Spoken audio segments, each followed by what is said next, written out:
Fighter number 18 at ang champion na si Master Pogi. Sino kaya sa kanilang tatlo ang magtatagumpay sa pagpapatuloy ng laban? Dito na masusubukan ang kanilang lakas.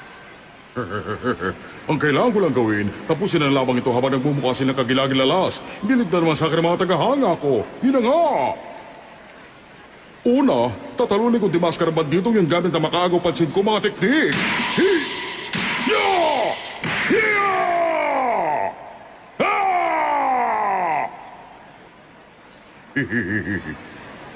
At habang natatakot ang kita babaeng yun sa lakas ko, daan-daan ako nga atake tulad ng isang magino para mautos sa saring.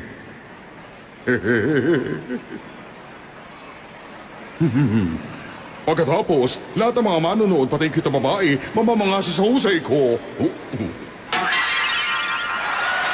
Aba, Master Pogi!